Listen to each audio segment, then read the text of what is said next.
Grupo Bahia, amor e paixão, amor e paixão. Bahia, Bahia. Pessoal, eu queria falar sobre o novo calendário do futebol brasileiro lançado pela CBF, ponto positivo na minha visão. Enfrentou o problema, trouxe um planejamento claro e apresentou alguns caminhos de soluções que eu acho bem razoáveis e eu queria tratar sobre eles aqui. Primeiro, duas dimensões muito claras: fazer com que os clubes da elite joguem menos vezes, folga no calendário, e os clubes da base possam jogar mais vezes e ter um calendário nacional mais claro e mais amplo. Acho isso também positivo. Como vieram essas soluções apresentadas pela CBF?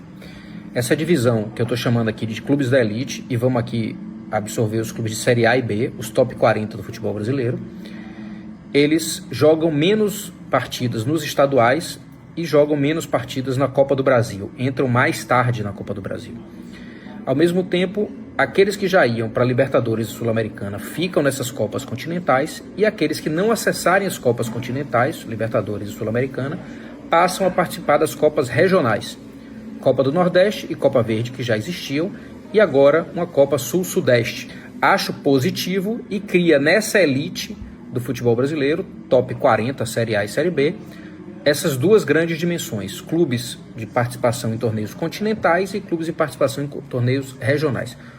Ponto de atenção para isso: algumas competições, como a Copa do Nordeste, que tinham participação de clubes relevantes da região e que vão participar de Libertadores e Sul-Americana, estarão na Copa do Nordeste nos próximos anos, e isso vai ser um ponto de fragilidade dessas competições.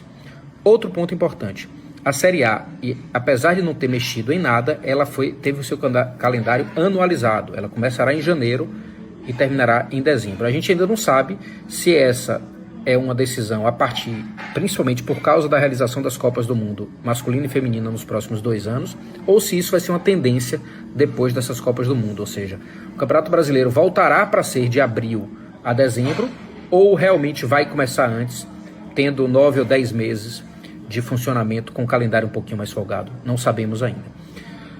Sobre Série C e Série D, aí é que entra a grande transformação.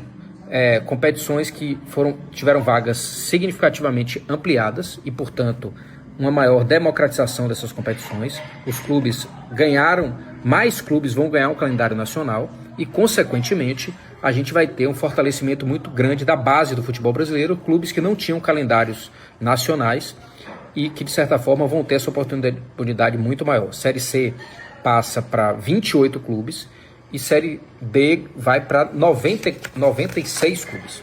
96 clubes.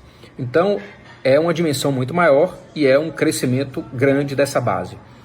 Ponto de atenção: apesar de mais jogos, apesar de mais clubes, essas competições continuam com um calendário muito curto, acabando em setembro a Série D, em outubro a Série C, o que faz com que clubes que sejam eliminados precocemente continuem com um calendário muito curto. Por fim, Copa do Brasil, basicamente o mesmo modelo, com clubes de Série A entrando depois, e uma realização de uma espécie de pré-copa, vamos chamar assim, apesar disso esse nome não ter sido usado.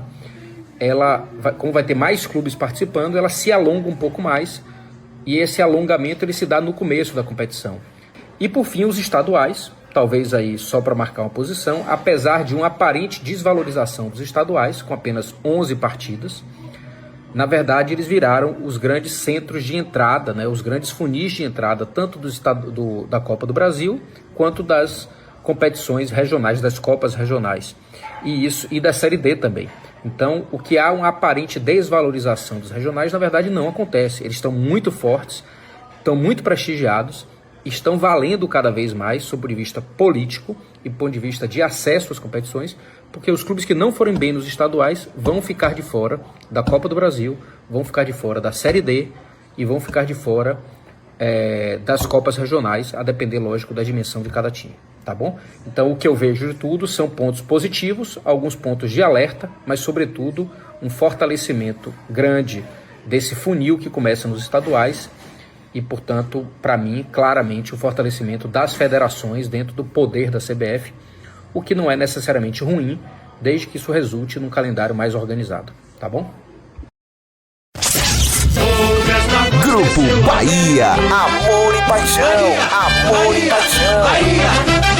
Bahia, Bahia. Papi